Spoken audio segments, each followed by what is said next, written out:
She had walked away from the bridge with her mother's truth echoing in her chest, but peace was not her reward. That night, as Malmo lit her lantern and prepared her bedding, she noticed something strange, the faint smell of oil. Not the herbal kind she used in remedies, but something thicker, sharper, out of place. She didn't panic. She simply stood still and listened. Silence. Too much of it. Then a whisper of air, a footstep not her own, and a glint of steel from behind the partition screen. Assassin. He was fast. Trained, but Malmo had been raised among danger. She flung a powder bomb homemade and foul-smelling straight into his eyes. He staggered just enough for her to dive beneath the low table and grab her secret stash of numbing needles. He lunged. She ducked and stabbed right into the nerve cluster beneath his shoulder. He collapsed, convulsing. Not dead, but disabled. Malmo stood over him, chest heaving, not with fear. With fury. Who sent you? The assassin didn't speak. Even paralyzed, his eyes burned with one message. You were never meant to leave that bridge alive. This wasn't random. This wasn't revenge, it was cleanup, the kind that follows truth. She tied him down, gagged him, and summoned the only person she trusted to handle this without letting it vanish into politics, Jinshi. When he arrived, his expression was unreadable. He looked at the unconscious attacker, then at her dust-covered, scratched, breathing fast but alive. You're supposed to be a simple servant? Malmo didn't blink. Then stop treating me like one. Jinshi crouched, examined the man, and said only one thing. This wasn't a message for you. What was it for then? He looked up. For me. To warn me that I'm not the only one protecting you. Malmo froze. You think my mother sent him? Jinshi stood. No, I think someone else found out that she's still alive. And they're trying to finish what they started before you expose them. So the threat wasn't over. It was just beginning. Malmo gripped the edge of the table, willing her racing heart to calm. She knew this moment might come, but hearing it, it was different. Her mother had always been careful, even reckless. But if someone had found their way across the bridge, then anyone could have. Someone who wouldn't hesitate to kill her. Who wouldn't even hesitate to use her as bait.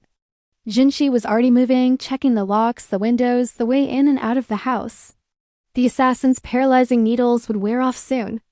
And if they hadn't figured out who he was working for by then, whoever it was would know they had been found out.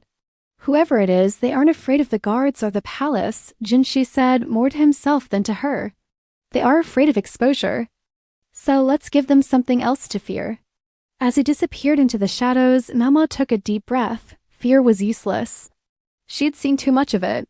She had buried too many loved ones because of it. She would honor her mother's memory and her father's trust by being brave, by being smart. First, she needed information. She went to the one place she knew the gossips couldn't reach, the Imperial Library. Amidst the countless scrolls and dusty books, Malmo found an old record of assassinations. She searched for poison, for traps, for any method of attack that could render a person paralyzed without killing them. Meanwhile, Jinshi had taken the unconscious assassin to a hidden room in the library. He didn't want to question him while Malmo was there. The sight of the blood and the steel would only make her more reckless.